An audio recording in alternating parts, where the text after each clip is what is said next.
Hey, welcome back to After the Snap. Y'all know what it is. I'm your host, Tasha Pierce. I'm back here for this weekly wrap up. Let's get it, y'all. Let's get it. Has it been a busy week I think it has. It's been a busy week in entertainment. It's not all been good news. It's been a lot of bad news this week. We will kind of touch on it. I don't want to live in the bad spaces, but it is a part of entertainment news. It is a part of pop culture. When you lose,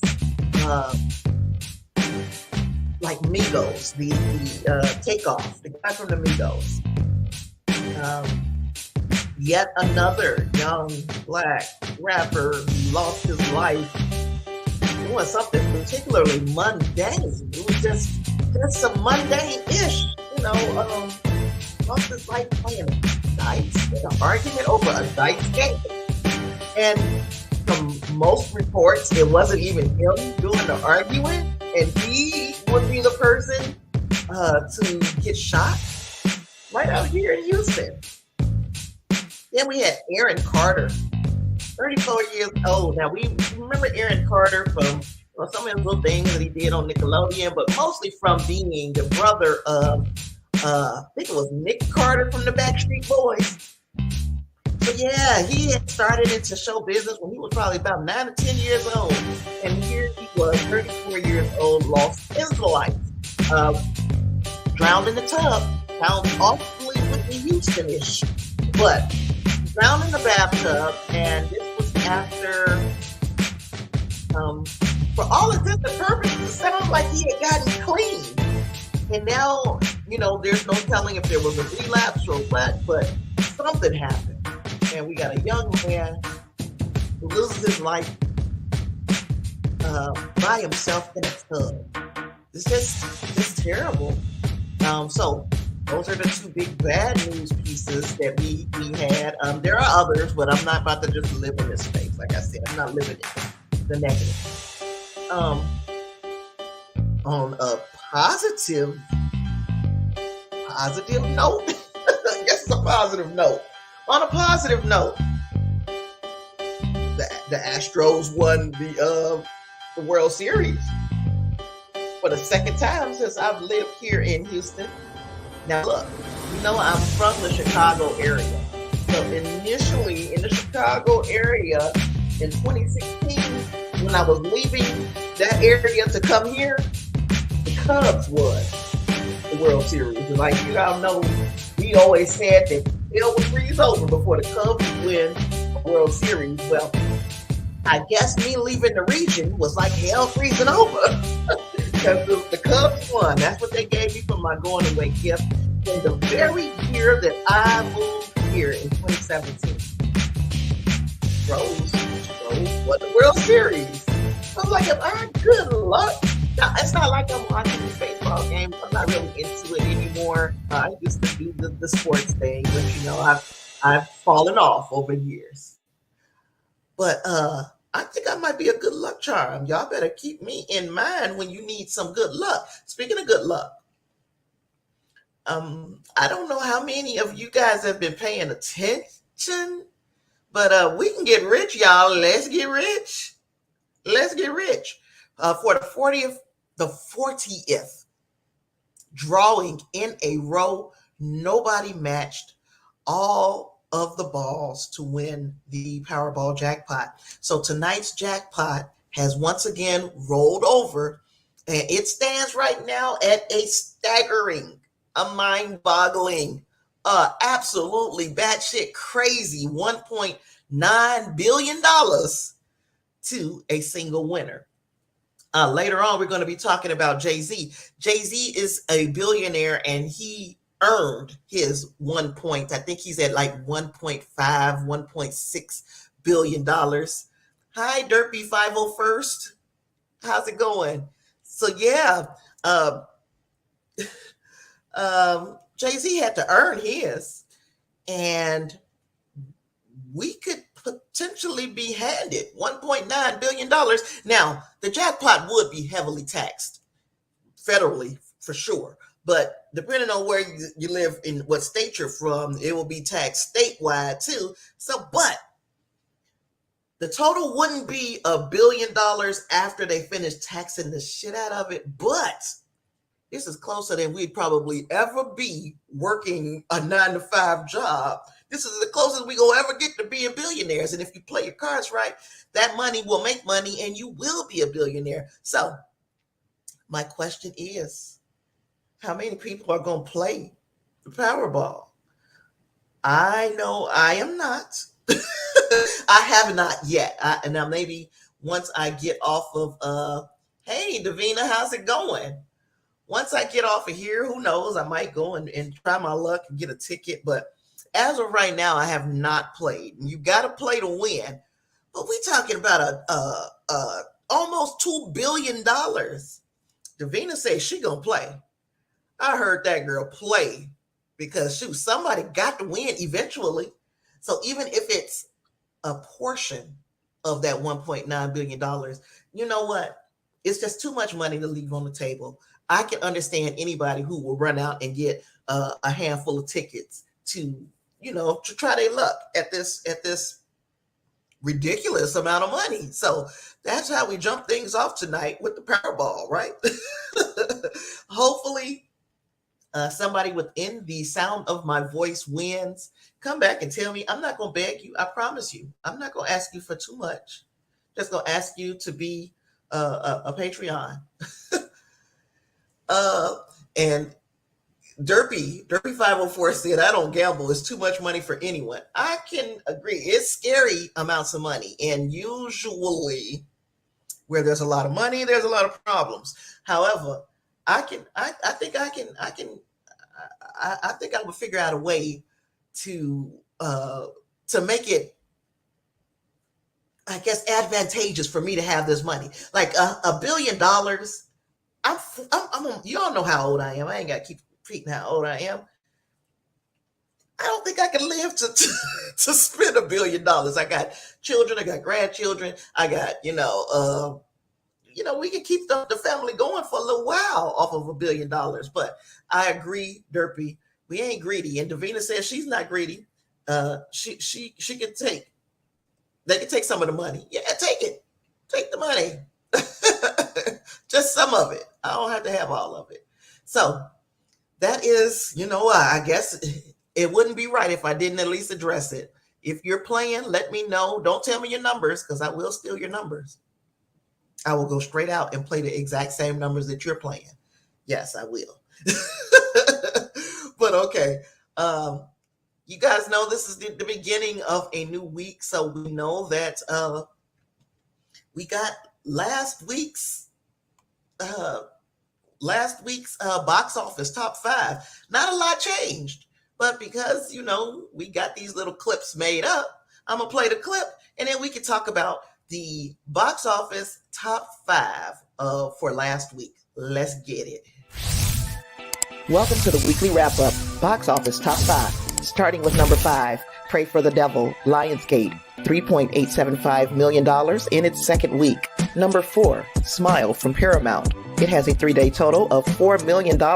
It is in its 6th week on the box office top 5 movies of the week. It's very impressive because on that $17 million budget, it has made domestically $99.1 million and has crossed over $200 million worldwide. So that is a very impressive feat for Smile. Number 3, Ticket to Paradise. Its 3-day total is $8.5 million with a 3-week total of $46.7 million.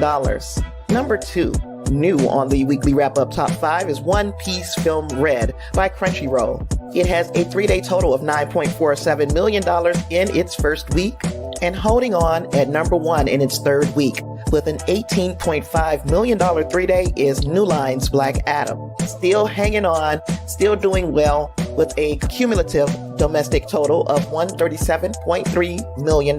So just to recap that top 5, number 5 was Pray for the Devil. Number 4, Smile. Number 3, Ticket to Paradise. Number 2, One Piece Film Red. And number 1 in its 3rd week, Black Adam. Of course, with a new weekend, there are new movies releasing, so we expect to see a shakeup of the box office top 5 in our next weekly wrap-up.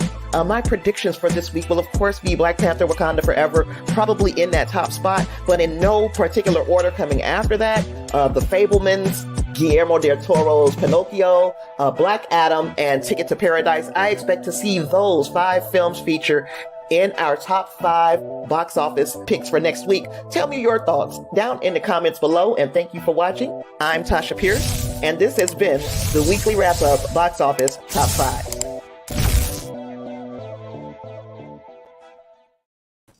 All right, so that was our top 5.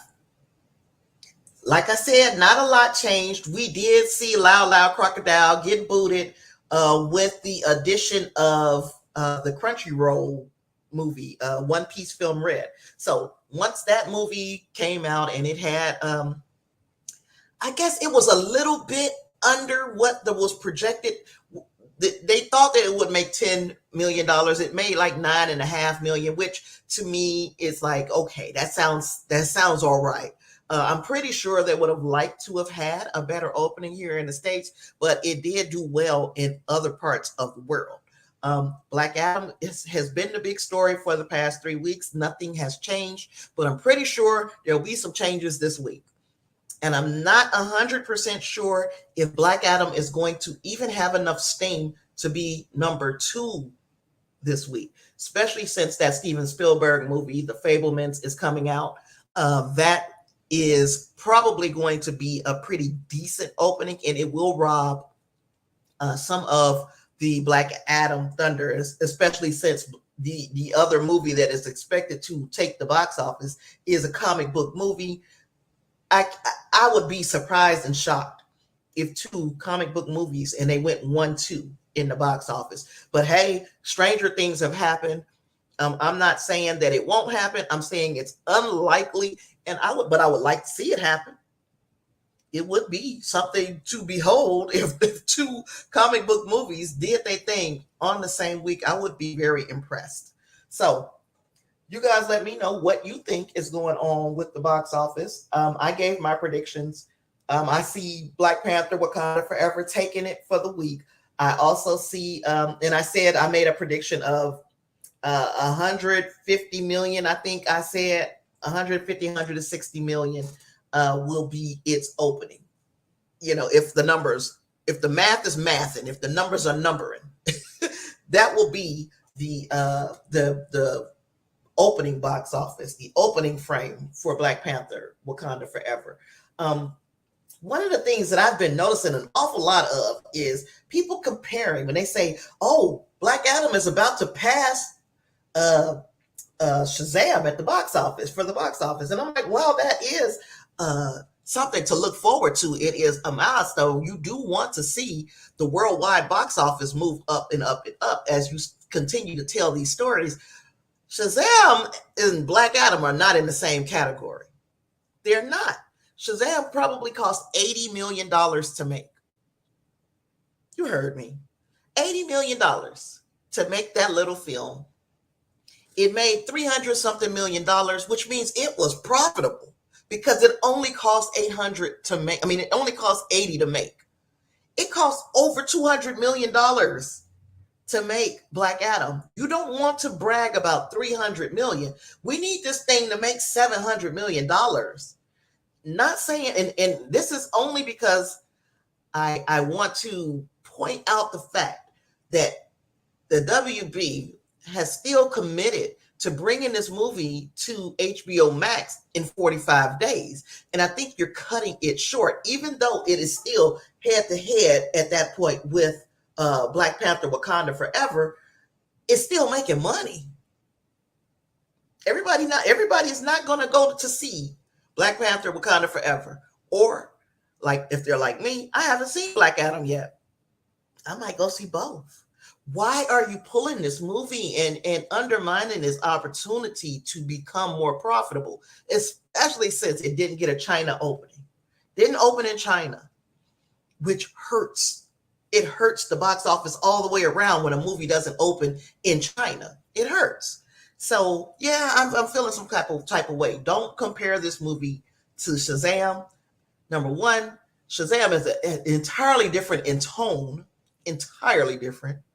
And then number two, it didn't cost that much to make. I mean, of course, $80 million. I'm sounding like I won this jackpot already. I haven't, but $80 million is a lot of money. Don't get me wrong, but it's not a lot when you're talking about big box office films.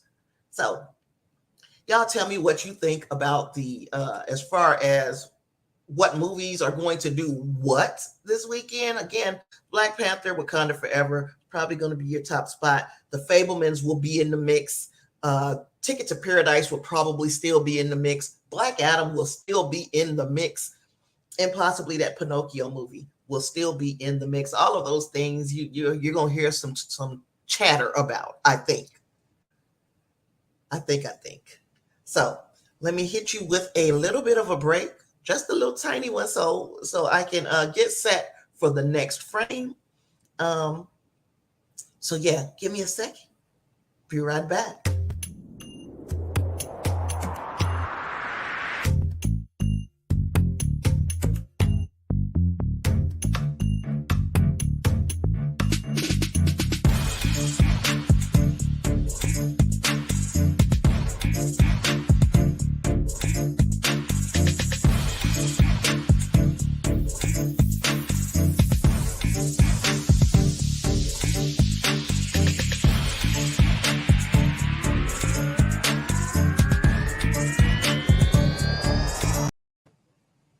What's going on with that video? It just sat there still, didn't it? Y'all tell me if it was playing for you, because it sure wasn't playing over here.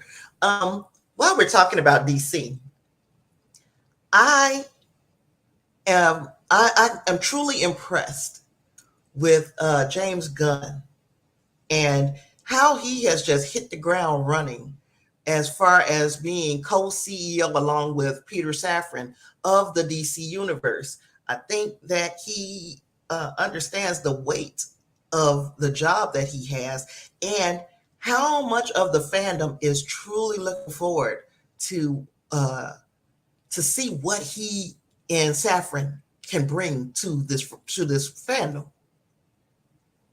Let me see. Derpy says, as a DC fan, I'm so happy Warner Brothers did something right by hiring their own Kevin Feige and James Gunn, but they can't continue the Snyderverse. They have to go the Marvel route, phase by phase. And that is one of the things that we're going to be discussing here, Derpy. I'm glad you brought that up because I agree.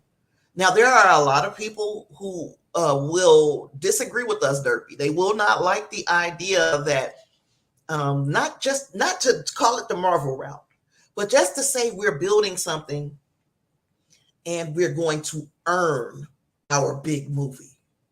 Like after so many movies, the MCU earned the right to do a movie the scope of the scale, the scope, the size of Infinity War, and then going into Endgame. But even before that, the MCU earned the right to do their big team up movie, the Avengers.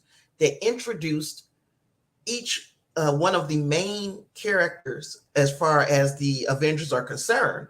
They introduced each one of them and then they put them together. And it didn't just come together like we're going to automatically just work well together. We saw them kind of have to, they had some growing pains.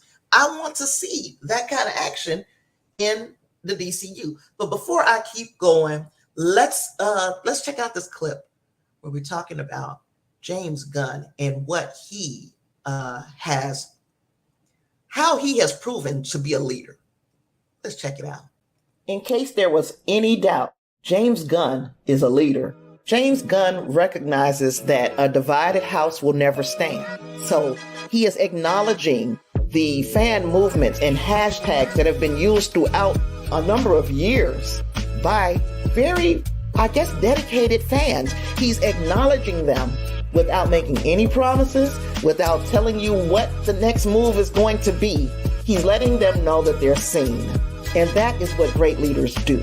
On November 6th, he sent out a tweet that read as follows.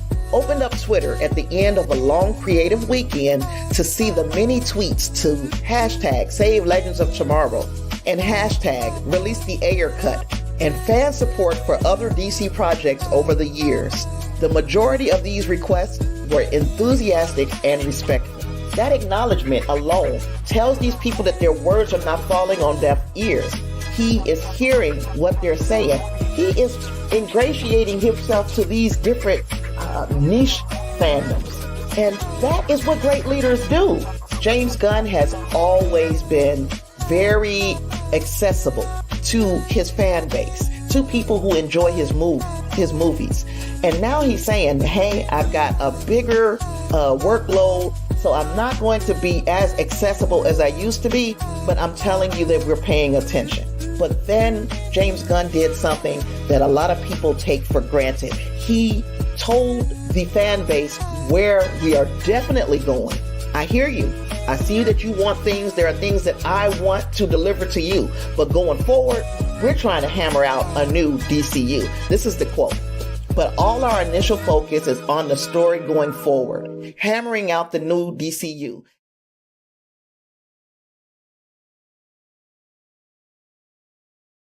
So I guess I just decided that the rest of what I had to say wasn't important. You know, you can only upload so big of a clip, and I guess my clip was a little too big, but that's okay, because I could tell you what the rest of it was. And the bottom line to me is James Gunn is being like a great coach.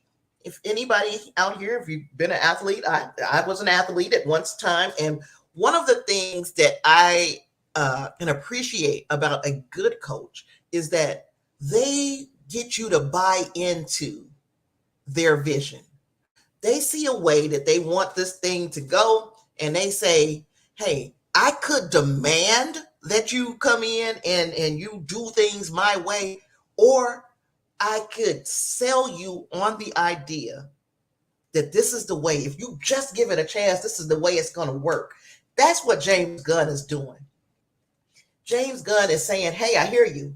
I know you guys want to release the Ayer Cut. I know you guys want Legends of Tomorrow to come back. I know you guys want to see Leslie Grace's Batgirl. I know you want this. I know you want that. But look, buy into what I'm selling you right now. Buy into that. And then all the rest of that stuff can come. All the rest of that stuff can come organically. It's not going to be forced. And I enjoy watching a person who has that level of people skill work, because he could have just come in and said, hell no, we're not releasing no damn Ayer Cut. I made the Suicide Squad. That was better than that. He could have done all of that, rotated his neck and everything. But instead he came in and was like, I hear you. And if things work out and the way that I am planning things, if it works that way, all of those other things can come. But let me sell you into, let me show you what I'm trying to achieve here with this catalog, this huge catalog of characters that has not been touched. We've only touched the first 5 characters, 6 characters, the same ones. There are so many. And that is why the question that I have for you all after I pick up Derpy's comment here, the question I have for you is, what character that we have not seen yet would you like to see made into a live action character? And let's see. Derpy said, I mean, I would love to keep the actors from the Snyderverse because they were great as the characters, but Snyder's tone throughout these films was not right, and the characters were horribly written. And I can agree. And it's like a lot of the Snyder, and I always call them a Snyder cult. I'm trying not to be so mean, but the Snyder fans, a lot of them were mad at Henry Cavill because he said, I'm so happy to be back as Superman, and the next movie will be so full of hope, because the other times we've seen Superman has been very dark. I mean, over these last few years, very dark. And I'm like, it doesn't have to. There's a place and a time for those dark stories. I believe that there is precedent to make these stories and have that story told of the death of Superman. Superman versus Batman. I think that there is a place for those stories. It was just rushed. We got into that so quickly. Again, it's a very specific fan base that was aimed at, and there is the fandom is so much bigger than that little niche group. There were a lot of people who enjoyed that dark Justice League, that dark Batman versus Superman, that dark grim outlook. But people want to know that Superman is a symbol for hope. So yeah, we can lose, and it's fine. We can see him lose, but we want a turnaround. We want to see his spirit prevail in the end. He's a very positive, happy-go-lucky. They call the man the Big Blue Boy Scout, for goodness sake. We got him out here snapping necks and stuff, and I'm not saying that was wrong. I'm just saying it was a little out of character for Superman. I'm going to pick you up, Derpy, over here. Derpy said, as a DC fan that grew up on the animation from the 90s and the 2000 eras, that's my son's era, so I know exactly what you're talking about. I wish they just used some of the source material and storylines to make a universe adapted to film. It's all there. I can agree, especially that animated Batman series. Batman, the animated series, chef's freaking kiss. That was a perfect series. I still watch some of those. My son is 28 years old now. I'm still watching them cartoons on occasion. I got a grandson now, so I can I'm indoctrinating him slowly. I'm not trying to I'm not trying to rush it. We starting off with the Adam West Batman. My grandson is all of 3 months old, and this is what we use to go to sleep at night. We watch the Adam West Batman. So I know that there are stories. There is a rich history of stories that can be told from the DCU. So let's tell them, let's get it. And I believe that the person to do it is James Gunn. I do. I believe they've got the right man for the job because he's not afraid to dig into the catalog and pull out an obscure character like Peacemaker and humanize that character. Peacemaker was just a goofy one-off, and he humanized that character in that series. I enjoyed that series. But okay, so the question I had was, what character would you like to see brought to life that we have not seen in live action yet? I've got several. One of them. Now we've seen this character in live action, but we've not seen them on the big screen, and that is Killer Frost. I think that there is a lot to be done with Killer Frost. We don't have to make her, campy, and she can be a formidable opponent to damn near anybody, except for Superman. And she can be a formidable opponent. I'd like to see what they could do. I'd also like to see, on the other hand, Vixen. Give me Vixen. Give me a live action Vixen, and do it before. Of course, now y'all know I'm a fan of both fandoms. I love MCU, I love DCU, but do it before Marvel comes out with their Tigra. Show that this is you. Vixen has been part of your catalog forever and ever and ever. Bring her. Give me Static Shock. I'd like to see that on the big screen. We're already getting Blue Beetle. That is a step in the right direction. Hopefully that movie is done well. I have heard, like I said, I've got a word that there was an audience screening about for Blue Beetle, and that the audience loved it. So hopefully that's the case, and this movie does very well as also, because we need to see a different set of characters introduced to expand the universe. It's one thing to have our core superheroes, but to keep this thing going for years and years and years, you got to expand. picking you up, Derpy, over here. Honestly, if I were to make a Superman film, it would be based on the 40s cartoon Superman, but with a similar plot to the 70s film, but the tone of the 90s cartoon. And that's hard to do, but I trust James Gunn. That is a big order. But again, I'm with you. I trust James Gunn to get this thing, to get it done. Because that's the Superman, the first Superman that I grew up with was that 70s Superman, the Christopher Reeve. And for my young life, I thought that was Superman. Couldn't nobody else be Superman. That's Superman. And then, I have seen Henry Cavill is actually the most, as far as physically, what you want to see in a Superman, Henry Cavill is it.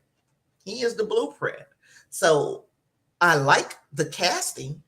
It's just we need to get a more hopeful story told. And again, it doesn't have to stay in this happy, hopeful place. We saw even in the 70s that Superman 2 when Zod and the other two, I forgot their names, when they came to Earth, they gave Superman the flux. They really and truly did. It was not an easy win for him. He was down a few times before he came back and won. And that's kind of what you want to see. As many times as Superman got knocked down in that movie, he continued to get back up. And that's what you want to see. And then he outsmarted them in the end. He didn't kill anybody. He just put their ass back in their little thing and sit their ass back. You're locked up. You're in space. So there's that. And I enjoyed that. I enjoyed that aspect of the 70s movies. And oh, goodness gracious, Derpy, you said Jon Stewart. I talked about Jon Stewart, I think, at length last week when we were talking about them changing the direction on the Green Lantern the Green Lantern series that they're doing over on HBO Max. They started wanting to do the Guy Gardner Green Lantern, and then they said we're going to change directions. We're going to go with the Jon Stewart Green Lantern, and that's my favorite Lantern. That's my favorite Green Lantern. So, thank you. Reverse Flash would be absolutely perfect, especially if we are going to. Especially if we are going to reboot that whole Flash thing. There's a lot going on with Ezra Miller, and we want to see that movie get a chance and that franchise get a chance. And if we leave it in the hands, if we leave the character in the hands of Ezra Miller, we are unsure whether or not they will be able to fulfill the filming and the production. Because what if they are convicted of one of the things that they've been accused of? Then production stops. We got to stop everything. So to me, in my humble, I think we should just go ahead while we're doing this whole what feels like infinite Earths, multiversal type of thing. We need to go ahead, recast Flash, and in that stage, that person comes in and their first big foe would be the Reverse Flash. I would love to see that. Static Shock, yes. Bizarro, woo. That's a deep cut. But it's a deep cut to me because I don't know that I've seen Bizarro in anything else except for those 70s. I know the 70s Super Friends. And I know comic books, of course, the comic book lore. But have we seen Bizarro in anything else? Have we seen Bizarro portrayed in a more recent iteration of Superman? Let me know down there, Derpy, because I'm not 100% sure.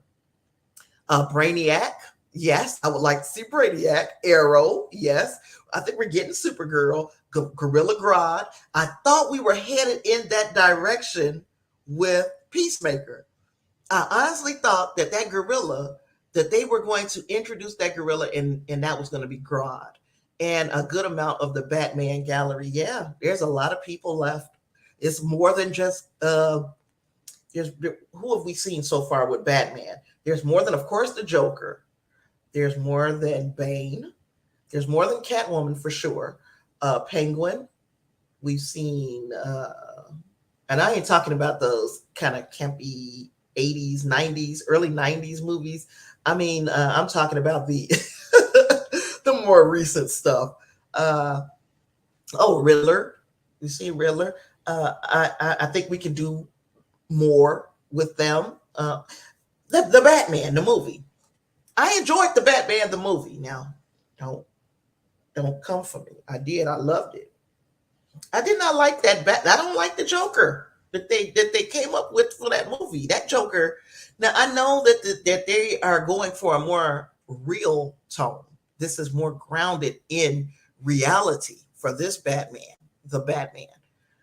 I don't like the way that Joker looks. I don't know that I'd be able to watch an entire movie looking at that Joker.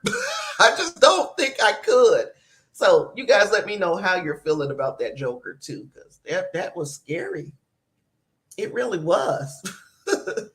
So yeah, I am in complete agreement with what you've got here, Derpy. That sounds like a pretty good start. John Stewart, Reverse Flash, Static Shock, Bizarro, Brainiac, Arrow for sure. Supergirl, Gorilla Grodd, and the Batman Rogues. Yeah, I would like to see that.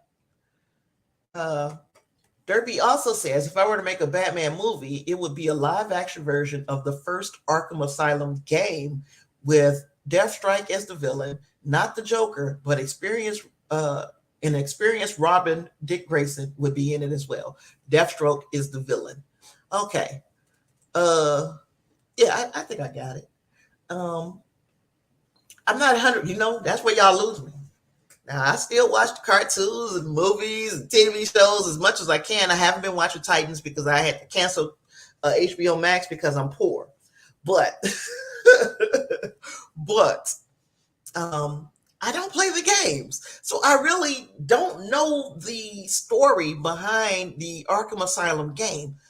Maybe I should look into it so that I can be a little bit more well-versed in at least conversational about the game, because I am not.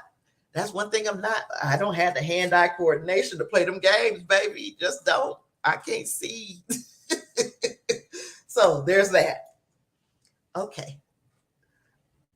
Okay, you said yeah. It's I don't have no clue about the games, none whatsoever. But again, I'm willing to learn. And Derpy said you're going to explain it. I don't mind you explaining it. If there's a little bit of gap in my knowledge, I like that gap to be filled because I do not know the lore behind the game. No. Now, before we get into that, I'm going to hit the break button because I do want to share one Marvel thing, I think it is, before we go into further conversing about the DC universe. So let's take a little tiny break and I'll be right back.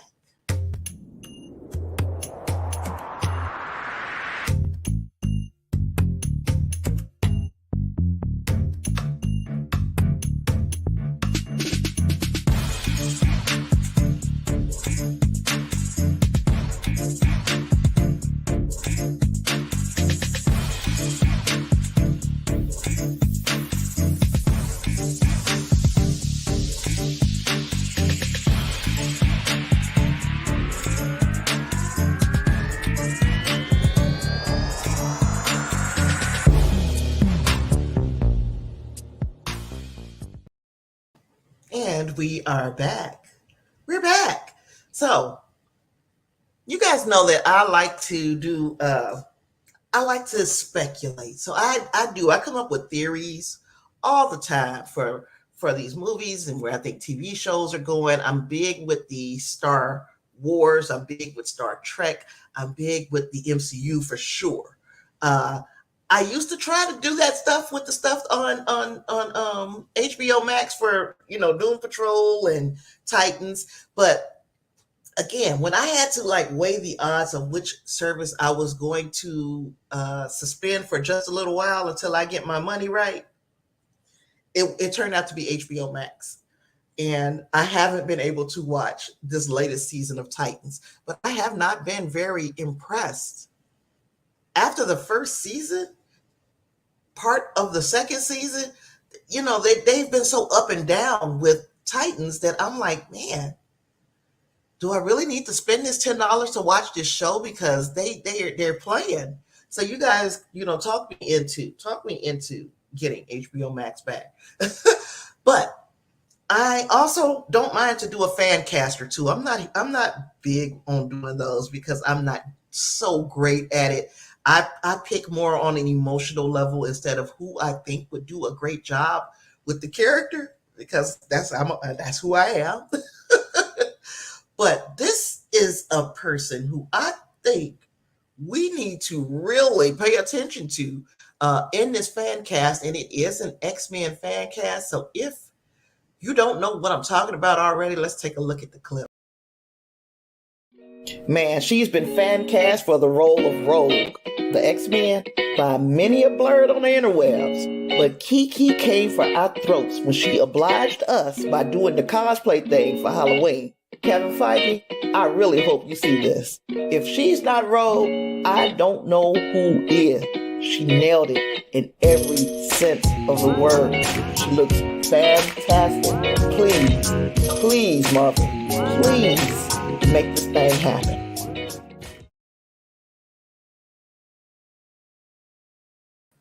So that was Keke Palmer. Y'all know Keke Palmer. She was Aquila and the Bee. She was a little girl. She was a little girl doing Aquila and the Bee. But she also just starred in Jordan Peele's Nope as well. But Keke Palmer is a pro, consummate professional. Has been about this thing for probably more than half of her life. She's a young lady, and I continuously forget how young she is. She's a young lady. Did she or did she not nail Rogue? I think she would be fantastic in the role of Rogue, and I would definitely like to see it. Please, Kevin Feige, please. My birthday is January 2nd. If you want to just go ahead and announce then that Keke Palmer is going to be Rogue, I would be okay with that. That would be enough for me for my birthday. I would love to see that happen. She really nailed it with that costume, and even with what people will say is, even we're talking about imaginary characters, but there will be somebody who says Rogue is white. Rogue is from Mississippi. Rogue is from Mississippi. She could be black, she could be white, she could be in a mixture of the two. Keke showed us that she got what it takes to be Rogue. I really, really like that. I'm going to come back over here because Derpy was explaining to me about the Arkham Asylum game, and I'm going to listen. Derpy says, basically, the first game is the Joker being brought to Arkham Asylum by Batman, and it was his plan to be caught and tricked to get in charge of the prison. So Poison Ivy, Croc, Scarecrow, and Bane and Joker all show up. Now, Derpy also says, but how I would open the Batman film would be live action, frame by frame, modern version of the animated series opening. Ooh, yes. The combat close to the Arkham games, except the boss fight, would be I know I got some more coming. Because if boss fight, that would be come on. The modern version of the 60s fight sequence for the final fight. Okay? You got this all thought out. Now look, whatever you do, if you put this out on like Twitter, or maybe a mix of it. That makes sense. If you put this out on Twitter or something, make sure that you don't let nobody steal your idea, because that sounds like a pretty darn good idea. Yeah. And I'm wondering if we are going to see something kind of like that in the Batman, especially since we see them going to Arkham. We see Batman trying to enlist the Riddler in, whatever little plan he's got for Bruce Wayne Batman. I wonder. And then look, before we move on, because I'm gonna talk about Star Wars in just a second. But before we move on, in that movie, do we think that A Joker and I'm talking about the Batman, do we think that A Joker or B Riddler did know the identity of Batman? Do we think that Riddler did know that Bruce Wayne was Batman? Because the first few times I watched that movie, it was like he tricked us. He made us think that he knew that Bruce Wayne was Batman. So Matt Reeves, with the way that they shot it and the way it was written, it made me think that Riddler knew that this was Batman, Bruce Wayne. But then a little while after I watched it a couple times, I was like, well, maybe does he know? So you tell me what you guys think. Davita said, "Oh wow, I'm gonna have to look that up. Which one are you talking about, DD?" So yeah, those were the things before we move into Star Wars stuff, because I am listening and waiting to see if we got any more to talk about with DC. I am going to jump into some. Well, I want to do football. Okay, we're going to talk about. I guess I can go to Twitter. Y'all know Elon Musk been bought Twitter. So the Musk regime is underway over on Twitter, and it is extremely petty. It's a petty start. After taking over, Elon began making changes to the social media site. Notably, this mass layoff of people that it was intended to cut costs. And while many people are going to argue that this was just good business on Elon's behalf and that it may have been necessary, the next change was probably not necessary. And Elon Musk proposed shifting the blue verification checkmark to a subscription service. Now, he wants us to believe that this was a way to fight spam. And I'm like, but we all know that it's just a way to make money, right? We all know that, right? Right. Okay, so beginning after tomorrow's elections in many places, it's the midterm elections. After the midterms, anybody who is willing to pay $7.99 per month will get a blue check mark by their names, just like their favorite celebrities, and absolutely nothing could go wrong, right? Nothing. What could possibly go wrong? A lot. A lot could go wrong. This was proven when over the weekend, a number of celebrity accounts, to include Valerie Bertinelli and Kathy Griffin, Sarah Silverman, they all these celebrity accounts with the coveted blue check mark by their name, they all changed their screen name and photo to Elon Musk. And it was one of the funniest things that I think I've seen on Twitter in a while. They went on to mock the billionaire by posting things that Elon Musk would absolutely never, ever, ever, ever say. So when he got wind of this, Elon Musk moved the goalposts with a new decree. He said, going forward, any Twitter handles engaging in impersonation without clearly specifying parody will be permanently suspended, even though he said he would not permanently suspend people. Here we are. Another condition that Elon has imposed over on Twitter is a name change on Twitter will cause temporary loss of a verified check mark, which is like, I'm paying for this check mark. You mean to tell me, because like right now, I can change my name as much as I want on Twitter. I could just continuously, every week, I could change it if I want to. So if I pay you $8, you're taking something away from me that I was able to do before, and now I'm not going to be able to do it because I've given you this $8? Well, that sounds crazy, Elon. I think they need to think that through a little bit more, because that doesn't make sense.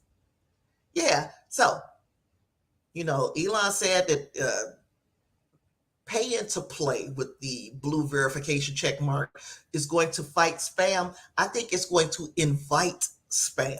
It's going to invite spam because $8 to some companies that will spam you with bots, $8 is not a lot. It's not a lot of money. They'll do it. They'll do with 100 of those $8 accounts. So maybe there was a reason that accounts got verified. The individual person got verified before slapping a verified check mark on them. So let me know if you are a Twitter user, and also let me know what you think of these policies in the chat. I am eager to hear from you. I'm going to pick this up. Derpy says, no, I don't think Riddler or Joker, no, but I think he has helped. The Court of Owls, the Secret Court of Owls. And also, I haven't heard the best part of the Batman film that you would make. Well, tell me. I'm all ears. Davina says, I was talking about Rogue. Reddit is not too happy about Keke possibly being Rogue. I mean, this is only a fan cast. Nobody is saying that she's gonna get it. But depending upon which community you're in on Reddit, it's going to be one community that is extremely happy to hear that Keke is going to be Rogue, maybe, possibly, or that we are even considering it as a fandom. Then there's the other group who just are not going to like it because, you guys are race swapping again and this and that. So it just depends on which communities you are a part of on Reddit. And the thing about Reddit is I think you should be part of both groups. Like if you're in the middle, if you're right up the center, it is important to know what people on either side of the argument are saying. Because sometimes, even though it's not the stance that you want to lean toward, sometimes the other side does have a point. They're not all stupid, so sometimes the other side has a point and it's important to listen to them. That doesn't mean that you have to follow the crowd, it's just listen, just know what the argument is. And then maybe you will have a rebuttal to that argument, or maybe you will find that, I don't need to rebut this argument because I agree with them, so let me see. D says Elon Musk is firing people without any notice, and they filed a lawsuit against them. Yeah, in California, that is against, and I think it's called WARN, WARN is the acronym for the act that protects people from these mass layoffs when they're working in companies with X amount of employees, that you can't just unilaterally just decide today I'm going to mass lay off all these people. I have to give you X amount of notice. And Elon said, I'm not going to do that. And Davina also says that she is not going to be paying for a blue check mark for Twitter. Now, would I, if I could afford the blue check mark, being a person who is like, I am a content creator, right? So I want my content to be moved up. And in a lot of ways, you have to work within an algorithm.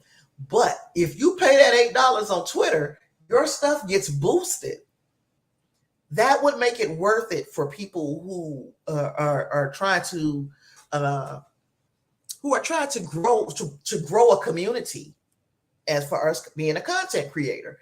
And that's what I'm trying to do. I'm trying to grow a community. I want the follower, my follower count to grow. I want the conversations to be more lively. I'd like to see more people attend, come to our live chats and talk. I like to have more people give me ideas on what direction to go to next.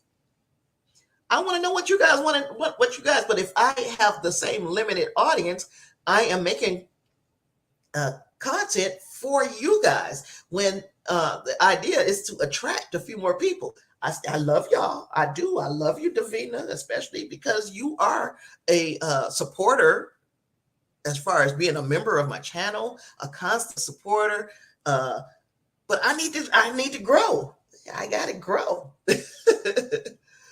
Now, so yeah, I would pay the $8 if I could afford it. If I could afford it.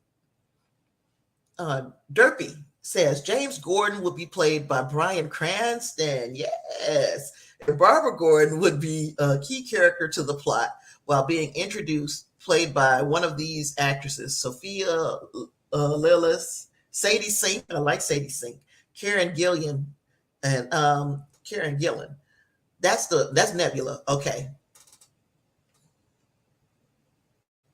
What? You can't hear me on YouTube, Lysandra? I'm glad to see you, your face in the place. I don't know what's going on. If anybody else is having that issue, let me know. Seems like everybody can hear me though. So I'm sorry that you couldn't hear me, Lysandra, but I'm glad you're here. See, it might be your phone. Well, we've talked about that before, yeah.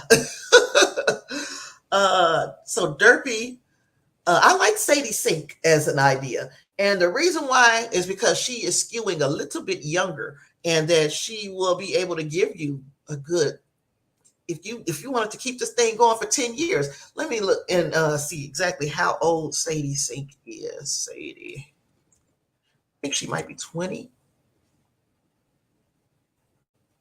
Sadie Sink is 20. Yeah, she's 20 years old. That would be a perfect cast to me.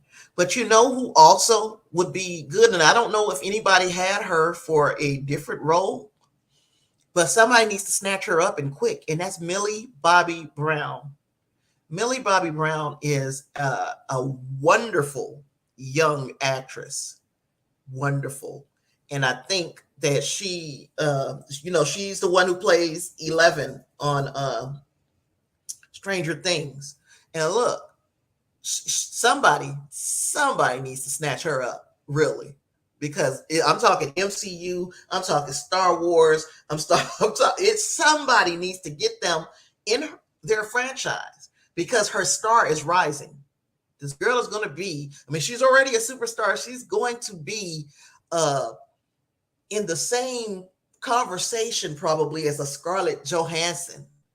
She's going to be actually, I say Gal Gadot, but Gal Gadot is probably going to be under as far as becoming a person who is known for their versatility in acting. Millie Bobby Brown, the sky is the limit for her. So I think they better grab her, and I really do. Let me see. And Davina said, oh, yeah, she saw Elon's post. Yeah, so Elon is moving the goalposts. He talks about being a free speech absolutist, and then you try to curtail people's free speech. I know that you should not impersonate him, even though it was funny. You should not impersonate him on Twitter, but you open the door for that to happen. And then you just started suspending people with no notice. And I actually said that I'm not going to give y'all any notice. If I want to suspend you, I'm going to suspend you. So Derpy said, my Justice League movie would be basically the 3-part episode Secret Origins from the cartoon show adapted to film, with mid-credit making fun of Super Friends and the past being teased of a big threat. That would be... Look, don't be making fun of them Super Friends. That was my cartoon back in the day.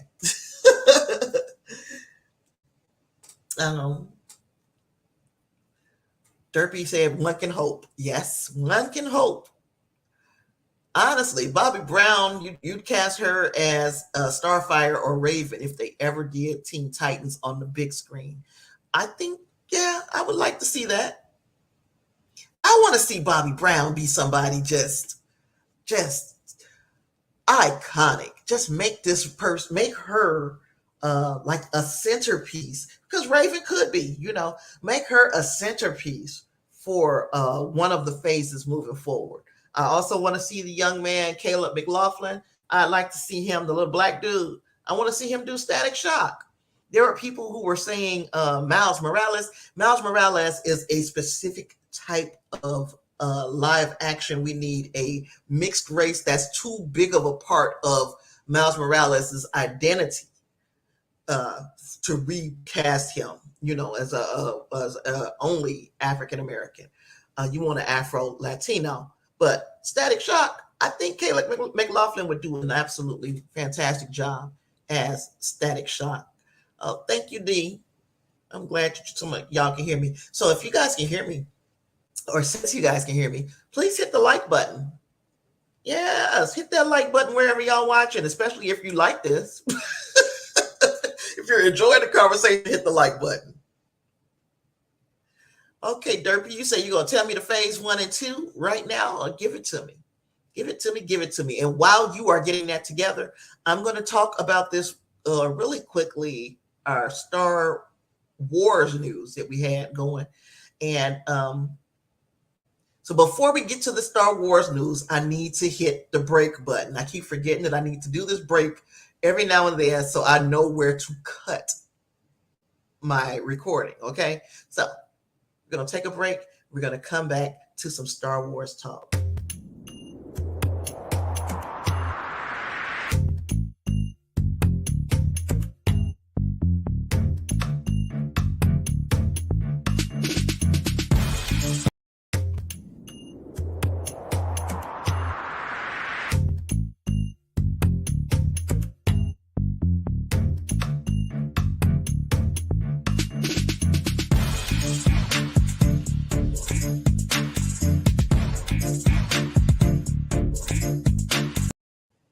I don't know why that's doing that. Tell me, is it freezing for you guys too, or is it just freezing over here on me? Anywho, we're going to pick up this. The Star Wars is a little piece of Star Wars, just a little tiny piece, but it's just so cute. I had to share it with you. So let's get into this Star Wars thing. We're going to talk about that. And again, it's an open chat. So you guys can continue to chat about whatever you want after we get this little Star Wars news out of the way. File this one under O for oops. Disney Plus Italy's official Twitter page posted an announcement about a new short coming to the streamer. The problem is, it wasn't supposed to. The tweet was quickly deleted, but eagle-eyed fans had already seen it. Damage done. The short film in question is Star Wars Zen, Grogu and the Dust Bunnies, and is allegedly set to drop on Disney Plus on the 3rd anniversary of The Mandalorian, November 12th. Grogu, of course, is affectionately known by the fandom as Baby Yoda and seems to be following his baby counterpart Groot in getting a short. This one will be part of the Zenimation series, described by Disney as Zenimation, the series that creates a mindfulness soundscape experience with scenes from the timeless films of Walt Disney Animation Studios, returns for a new season. Enjoy moments from over 8 decades of acclaimed films, including scenes from Disney's first feature Snow White and the Seven Dwarfs all the way through to never-before-seen moments from Raya and the Last Dragon. Unplug, relax, and refresh your senses with the soundscapes of Disney Animation's Zenimation, a tribute to the visual and sound artists who have created Disney Animation's legacy of films. We'll see more of Grogu when The Mandalorian returns for Season 3 in February. Until then, will you be watching the Grogu short on Disney Plus?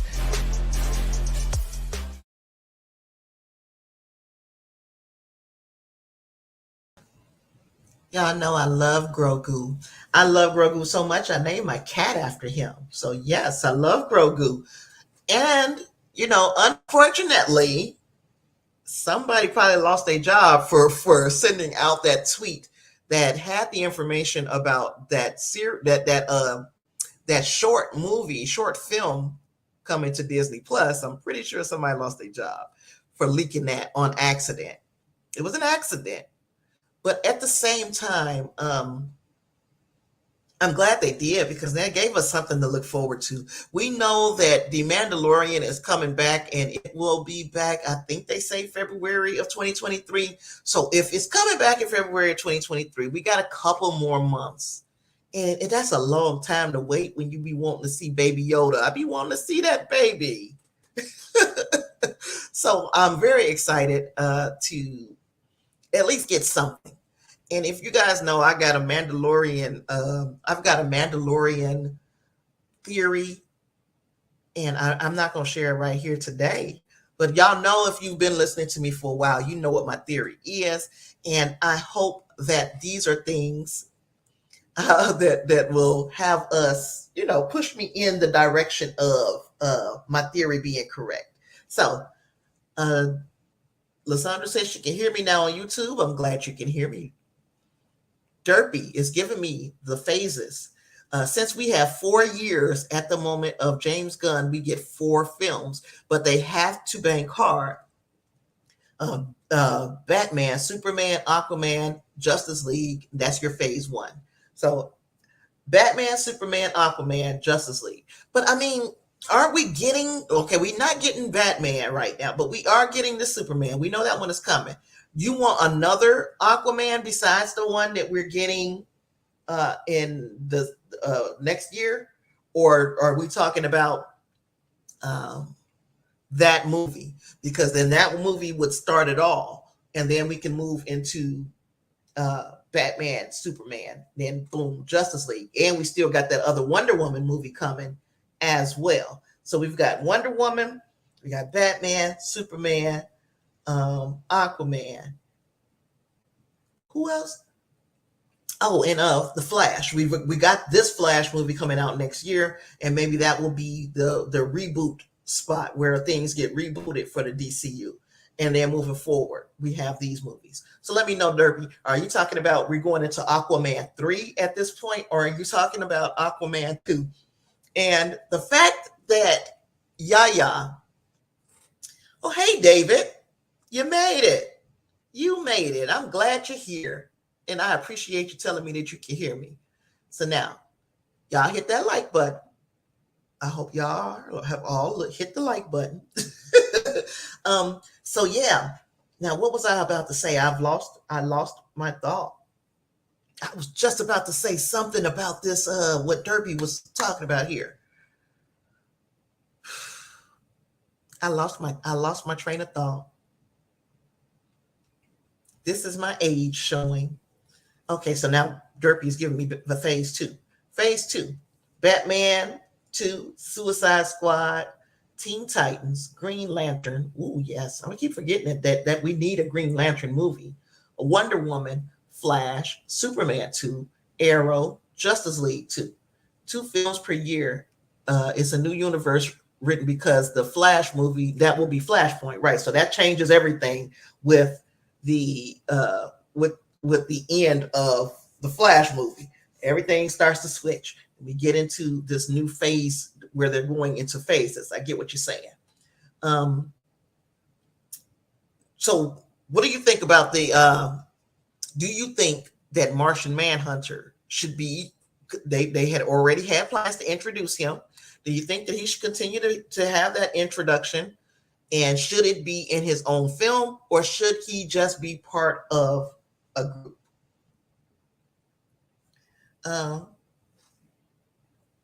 Let me see.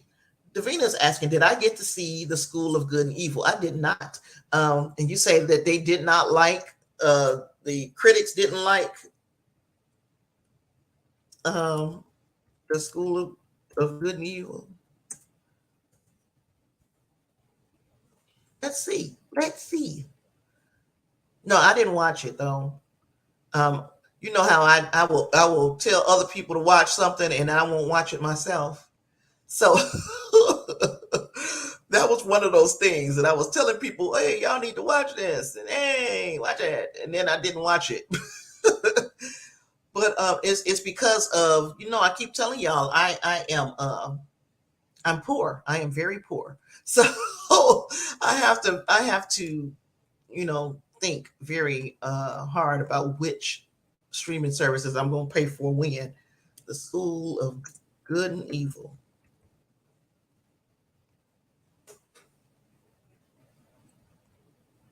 Oh, yeah. I mean, 38% of the critics, they say the cast is game and the visuals are dazzling, but a deeply derivative narrative means the School for Good and Evil flunks on the storytelling front. And then the audience said 67%. So the critics said 38%. and the audience says 67%. And let me tell you now, the 67% ain't that great either. It's better than failing. But 67%, when you think about it, that's you're pushing to a D. You get into D territory, you know. And I can't understand. They say that the cast was fantastic. And some of the critics were saying the movie really is star-studded, but it has almost no momentum, and that it is an exhaustingly long, overstuffed movie that probably would have worked better as a TV series. And I thought that it was a TV series. I thought that's what they were doing with it. Somebody else says this is the starting point for a lot of enjoyably intricate silliness, which incorporates makeovers, magical duels, shout outs to Lewis Carroll and Little Shop of Horrors, and some impressively bold puberty metaphors. The School for Good and Evil ends with the promise of further chapters, but I'd be okay with closing the book without turning any more pages. Oh, Lord. Okay, so, yeah, I didn't watch it. This doesn't make me want to. Even though, you know, between Davina and Lysandra, they both enjoyed it. It just is. I'm not saying that I'm going to listen 100% to what the Rotten Tomatoes folks say, but you know, sometimes I just say I'm not about to do it. I might give it a chance. Derby said Martian Manhunter, for me, he would be introduced like the Secret Origins episodes in Justice League film. So you would do it in the Justice League. That makes sense. I don't think to introduce Martian Manhunter, you would need a film. I'm in agreement. But I do believe, why are you invisible, David? I see you. But I do believe that after the introduction, it would be a good idea to go back and tell the story of how Martian Manhunter ended up on Earth to be part of this mix anyway. I think that's a good story that could be told, and it's not a story that that every fan knows. You know, there are a lot of people who are part of the fandom who don't know how John Jones ended up on Earth. So yeah. What else did I have? Oh, I wanted to talk to you about football. So let me take you off of here. I'm making sure that people see you now, David. Talking about you invisible. You're not invisible. I made sure. Everybody sees David. He's not invisible. Okay, one of the world's richest men and the first hip-hop billionaire are coming together in a bid to buy Dan Snyder's Washington Commanders. Jeff Bezos and Jay-Z are longtime friends, and they are rumored to be preparing to make Snyder an offer he can't refuse. Snyder has to be, and we're talking about Dan Snyder, not Zack Snyder. We're talking about football now, the foosball. Dan Snyder has to be the most toxic individual to own a sports team after Rob Sarver and Donald Sterling. And that's a club you do not want to be in. Besides being a terrible person to the other owners, his organization seems to be a terrible place to work, unless you enjoy sexual misconduct and subtle racism at your place of employment. People have been calling for him to sell the team that he bought for the low price of $800 million in 1999, and now it seems like he might be ready to do so. He recently hired Bank of America Securities to help him explore his options, and Forbes has valued this team at $5.6 billion. And if it's purchased at that price, it would make it the most expensive NFL team. That is even more expensive than what the Denver Broncos cost just this past year when it was sold. So it remains to be seen if this sale is going to go through. if Jay-Z and Jeff are going to be able to put together a package that sounds attractive to Dan Snyder, attractive enough for him to just go ahead and sell this thing. But tell me your thoughts. Let me know what you think about Jeff Bezos and Jay-Z possibly being the owners of the Washington Commanders. Davina says here that she thought it was going to be a series as well. I really thought that, and maybe they will adapt into a series. I don't know. That sounded like it was something that would have done well with at least 4 episodes, at least 4, as far as just what my understanding of this show was about, or the movie was about. Let's read the synopsis of this movie. I'm gonna go back to this Rotten Tomatoes. Read the synopsis just so you can see. It sounds to me like it should have been a series. In the village of Gabaldon, 2 misfits and best friends, Sophie and Agatha, share the unlikeliest of bonds. Sophie, a lover of fairy tales, dreams of escaping her ordinary village life, while Agatha, with her grim aesthetic, has the makings of a real witch. Then one night under a blood-red moon, a powerful force sweeps them away to the School for Good and Evil, where the true story of every great fairy tale begins. Yet something is amiss from the start. And I'm still reading. It's a lot going on, right? Sophie is dropped into the School for Evil, run by the glamorous and acid-tongued Lady Lesso, and Agatha in the School for Good, overseen by the sunny and kind Professor Dovey. As if navigating classes with the offspring of Cinderella, Captain Hook, and the dashing son of King Arthur wasn't hard enough, according to the schoolmaster, only true love's kiss can change the rules and send the girls to their rightful school. But when a dark and dangerous figure with mysterious ties to Sophie reemerges and threatens to destroy the school and the rule book entirely, the only way to a happy ending is to survive the fairy tale first. Now, you see what I'm saying? Like, I just said a whole lot of stuff. That sounded like it should have been like 2 or 3 movies. I mean, at least 2 or 3 episodes. You know what I'm saying? That didn't sound like one movie. That was a lot. Like, for instance, I'm going to go and I'm going to read you the synopsis for another movie.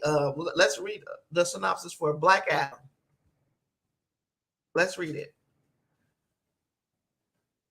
This was a movie, right? Black Adam. The synopsis is: nearly 5,000 years ago, after he was bestowed with the almighty powers of the ancient gods and imprisoned just as quickly, Black Adam is freed from his earthly tomb, ready to unleash his unique form of justice on the modern world. That's what a movie synopsis sounds like. That's like 2 sentences.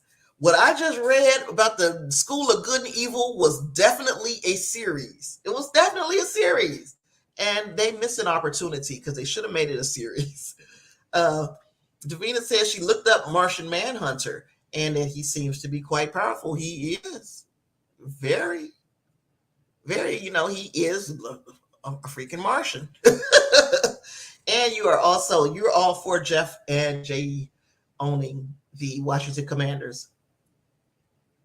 Oh, David said if he could hit like more than once, he definitely would. I appreciate you hitting it once, dear. That helps. Every little bit helps. So, do I have anything else? Look, you guys are going to either keep me talking or I'm going to be done here. Now, you know that tomorrow is the 8th, and that is when the review embargo lifts for Black Panther Wakanda Forever. So do not, if you don't want to know plot points and the such, stay away from Rotten Tomatoes over the next few days until you have seen the movie, because they will ruin it for you. I would say even try to either mute Black Panther Wakanda Forever, mute that in your social medias, like mute that phrase, or just don't Don't go into groups or areas where you know that they will be talking about these types of movies, because somebody will ruin it for you.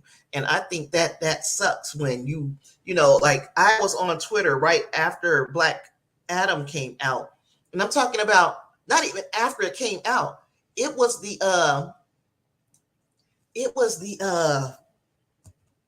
review, the people, the social media embargo had lifted because the people had gone to see the premiere. Do you know that somebody posted the god doggone post-credit scene of Black Adam before the movie even came out to the regular public? Do you know how mad I was? I was really upset because I'm like, how dare you? How dare you? Davina said, I'm wondering if she's talking about Dan Snyder here, will accept their offer. He was a horrible ass owner. I feel so bad for the associates. HR ain't about crap. You know, it shit rolls downhill. Excuse my French if this is offensive to you. I'm sorry. But shit rolls downhill. If the person at the top is garbage, then everything underneath is going to run like garbage. And I firmly believe that. I do.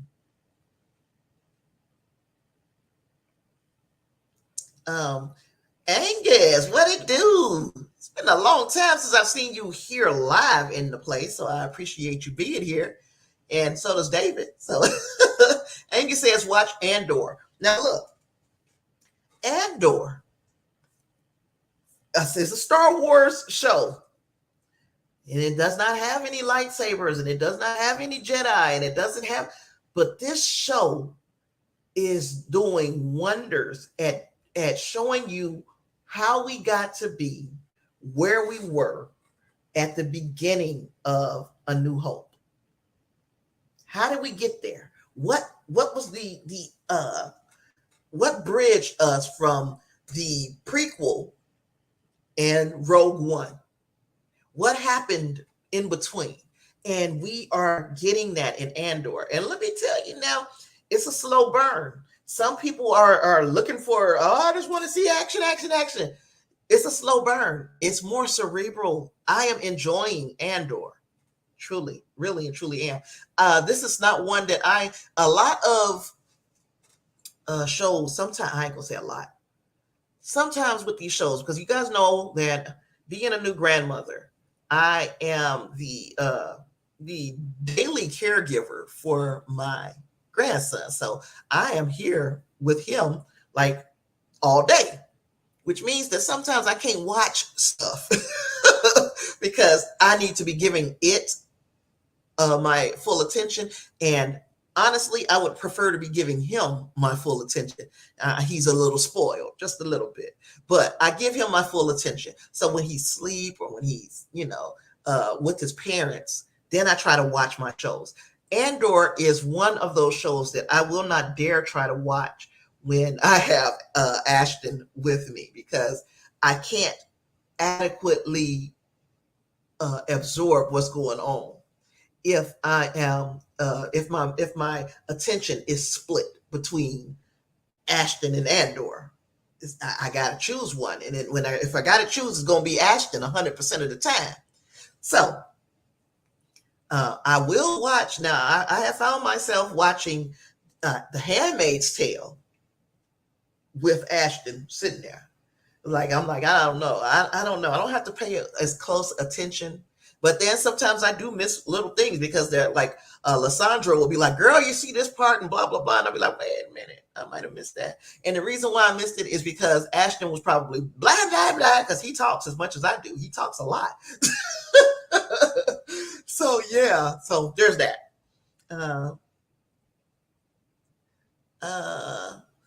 Davina says, it does sound like a lot, but they put it together nicely. So it does. It does sound like a lot. It sounds like it would have been better as 4 or 2 or 3 at least episodes. And, the Stream Elements, they got that bot. I appreciate the bot, but that bot be like putting out, like when it puts out stuff for y'all to do, it puts it all out at one time, and then I'm like, okay, what about the rest of this whole chat? Because I haven't seen you before, bot. where were you at when all of this conversation was going on and you didn't put anything for these people to do? So the bot, me and the bot, we got to get on the same page. Thank you, David. I don't know what you're thanking me for, but thank you. And of course, I'm saying thank you. Thank you. You guys are noticing that Angus and Davina, they both have these wonderful marks next to their names because they are members of this channel. I was telling y'all before that I wanted to have a conversation about the singularity. I think we're going to do that over on Discord as just a voice chat on Discord. So I'm going to on Discord, and if you're not part of my Discord, what you wait for, look down in the chat. Look down in the description box where you will see all of these articles that I got my information from. You will also see all the places you can catch up with me after this show is over. So after the show, it's the after party, and the after party is over on Discord. So follow me on Discord, follow me on Facebook, follow me on Twitter. Follow me, just follow me. Give me some money. You want to give me some money? You can do that at Patreon, Coffee. You can you could commission me to do a review or talk about a certain subject over on Coffee. I take submissions over there. I'm trying to expand this thing, y'all. I'm doing a lot of TikTok, a lot of ticking and talking. I'm doing a lot of those lately. And what is the other thing I'm doing? Oh, and I've jumped on Tumblr because just in case, I have to make a run for it from Twitter, I've got a Tumblr set up because that's where people are doing. They're leaving Twitter to go to Tumblr because, they don't want to, they like, we're going to make Tumblr a thing again. And they going over there. So I started my Tumblr. I started adding little things. I don't have much there yet. Pinterest, I'm there too. So anywho, Angus says, the storylines of Andor weave and reflect each other brilliantly. Yes. Now, what's losing me is now why did that man, the one that lost his job because he was, too gung-ho about getting Cassian Andor, when did he become like this creep? He's become like a creep. Why is he following that lady like that? Oh gosh, did he just fall in love with her because she has the same ideas as him? I am very confused. So what is today? Today's Monday. So yeah, it's not time for another episode. I am looking forward to seeing how this thing progresses with him and this lady. This lady is like, don't you follow me no more. Don't you come here no more. Don't you be around me. And he looking like, I'm coming right back. So there's a lot. I am enjoying Andor. What else? They have come out with a cast for the Acolyte. They've shown us who's coming for the Star Wars, the Acolyte. I'm looking forward to that. I'm also enjoying Prodigy. Y'all know Prodigy, Star Trek Prodigy. I'm enjoying Prodigy. It is the crown jewel. Beyond, Strange New Worlds and Prodigy are like the crown jewels of Star Trek right now. They are both so well done. Prodigy, so well done. I truly am enjoying. There is a theory out there about Prodigy. This past episode of Prodigy, and I'm not going to spoil anything, but how it is connected to both Picard and Voyager. So, Cyril Crime. I can't say that man's name. Cyril Crime. Cyril Karn. I had to say it slow. Gosh, he was a creep from the start. His major character trait is obsessive. He is obsessed. And it could just be that he has a like an OCD. Because remember how the way he wore his uniform, everything about Karn was like he is just fastidious to the absolute T about things. And that's a little strange. Oh gosh, Davina says she's upset about the Shuri toy she got from McDonald's. I'm gonna look at this toy because you know you could have did this before you went out there and bought this. Went out there and got this Happy Meal, right? Just look it up. Uh, look it up before you go out there.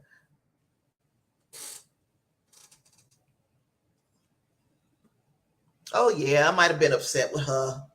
I might have been upset, but I mean that is the way they have her hair styled. It doesn't look like this, but in the show, in the movie, her hair is styled kind of like this. At least but the rest of these people don't look. Let's open this up in the new tab so you can see this really good. And let me share this because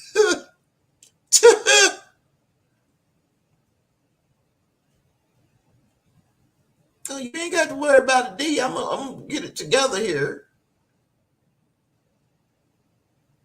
Um,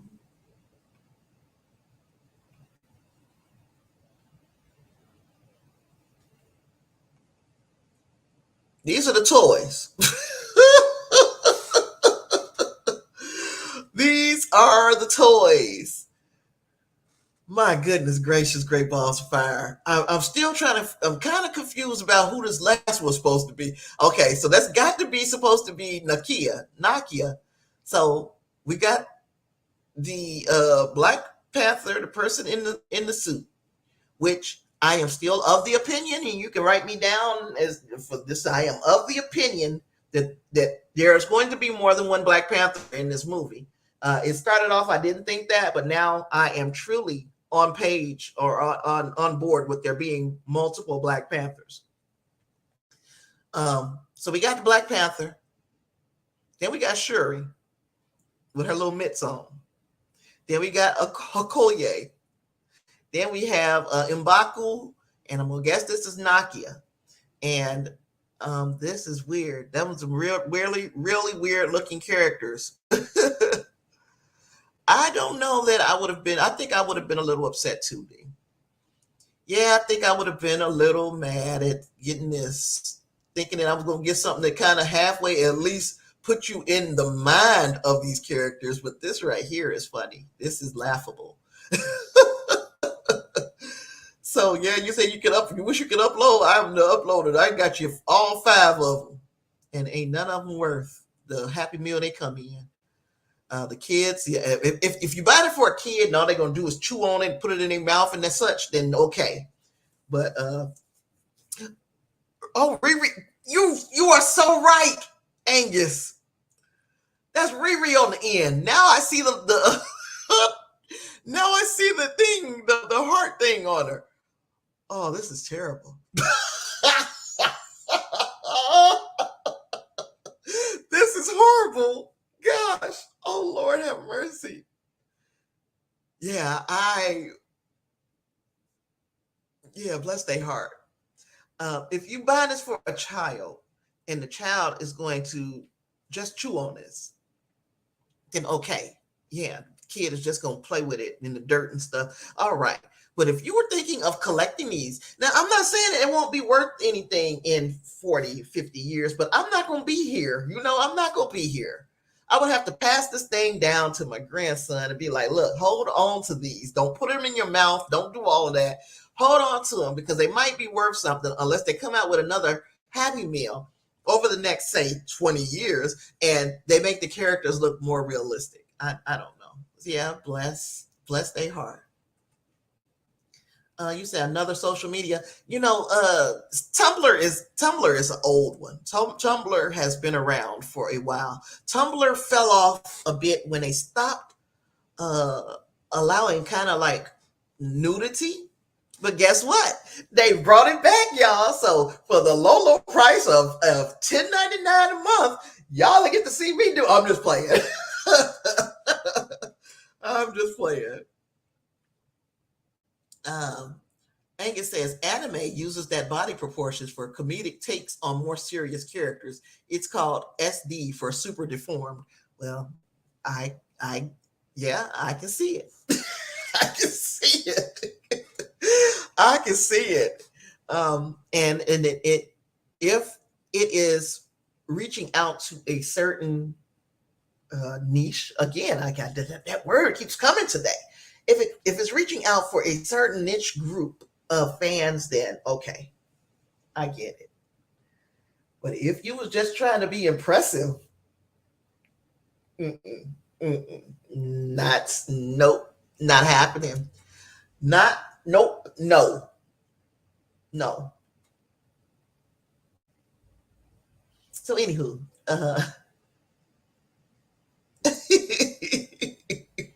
Davina said she was excited about these damn toys. He said she don't think she gonna get the other ones. I mean,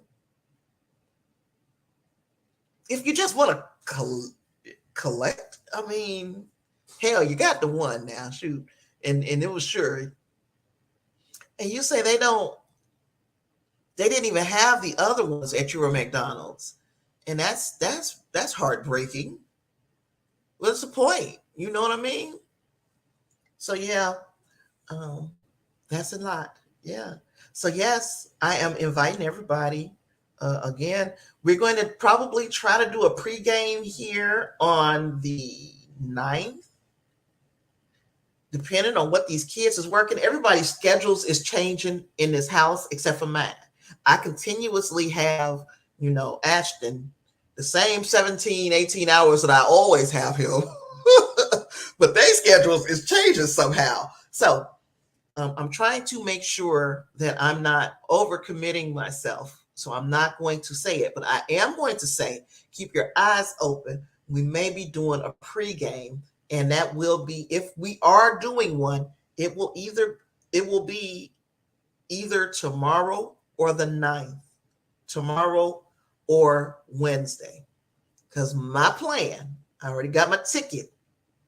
My plan is to go to this movie on Thursday so that I can come back and get my content created and influence you guys. Okay, so she said there's a regular Black Panther and then a battle Black Panther. Oh, okay. Well, if they both look like and look, man, and one of the things that I do, I can say now, this Black Panther, I'm not mad at. I'm not mad at this Black Panther at all. At all. I'm not. And when I look at this Black Panther, she don't have the dots, which makes me say, is this a different Black Panther than the one that we see in the in the trailers? Because I tell you, I truly believe that that these are okay. I'm about to show you guys the rest of these characters. I really believe that these are the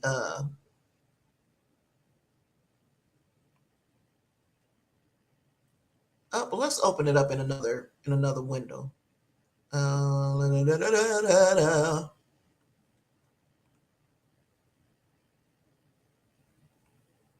Here we are. Okay, now these are all of them, I think. 1, 2, 3, 4, 5, 6, 7, 8, 9, 10. Okay, so we got some of the Talakio. And then we got some of the Talakio, and then we have the Wakandans.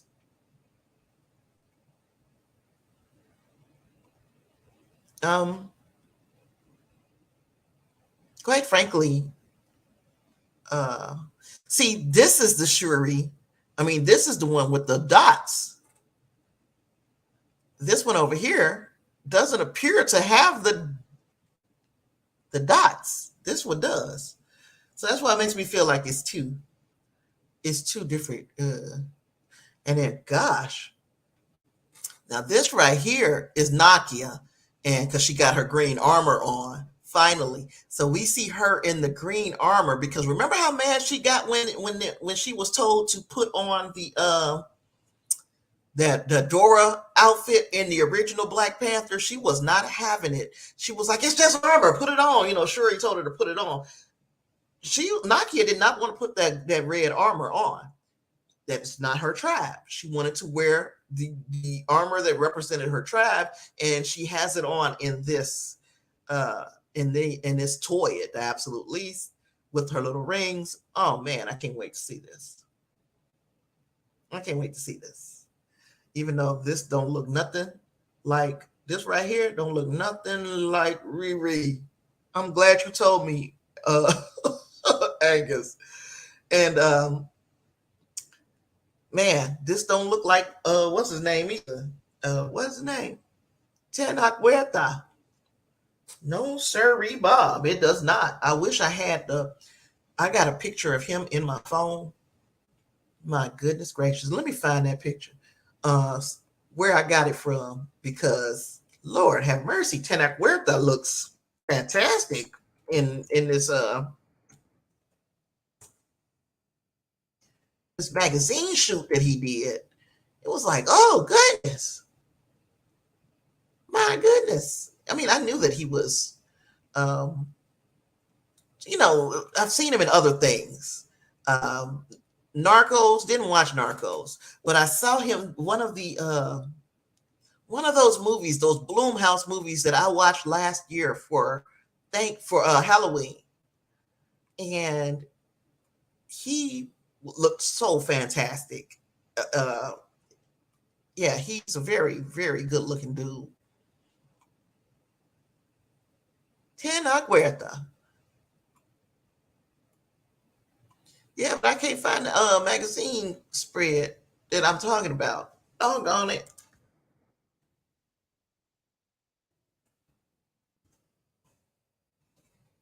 GQ. How come I couldn't remember GQ? Something wrong with me, y'all. Something wrong with me. But he really did look very nice in this GQ spread. And I can't find one of the pictures that, like, the picture that I got in my phone. I can't find that one. But he's very handsome. Okay, I've said enough. I don't have to keep saying it. You guys understand what I'm saying. You're picking up what I'm putting down. He's a handsome dude, and I can't wait to see how many different ways they take advantage of the fact that they've got him as a character. Namor. I like to see a Namor movie, just not Black Panther. Namor. You know, yeah. But, you know, I guess I need to withhold all of these things that I think I want until at least I've seen the movie, huh? So that's what I will do. I will not say how I think that this thing can be expanded with Tenoch Huerta until I see the movie. But yeah, but he does cut a very imposing figure as in Namor. Davina said, I'm such a square. I never heard of Tumblr. It's an old one. It's like TUMBLR. Yeah. And she also said, and then Shuri's arms go up and down, which is dumb. Why is it dumb? Why? Because her arms move? Why is that dumb? Wait a minute, now I gotta look at her. They go up and down because we know how when she shoot with them things. You remember seeing that on when she went after Killmonger with her little things? Yeah, that's the way her arms move, because it's a lot. At that blast with those things, the recoil on it pushes her back a little bit. That's how strong those things are. So yeah, we got our 10 Black Panther toys. They ugly,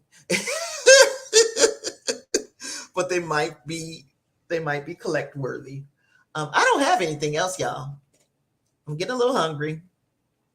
Yep, stomach is growling, little tiny bit hungry, and I got a strong feeling that my grandson will be making his grand arrival in the next 15 to 20 minutes. So I gotta eat. It's been fun. Hopefully, again, we can get this pregame in for. They look like bobbleheads. Yeah, they do, David. They do look like bobbleheads. It would be a lot better if they were bobbleheads, I think. Yeah, so I'm gonna call it one for tonight. thanks for being with me, you guys. And again, if you guys were ever interested in where I got the information for all of these things that I talked about today, the stories and the sources, write down in the description, along with 1,000,002 ways to get in contact with me when we're not doing this. I hope you guys will use those things. Get in contact with me, keep up with me while we're not doing shows and stuff. With all that being said, I've got nothing else. It's been fun. See you in the next one. Peace.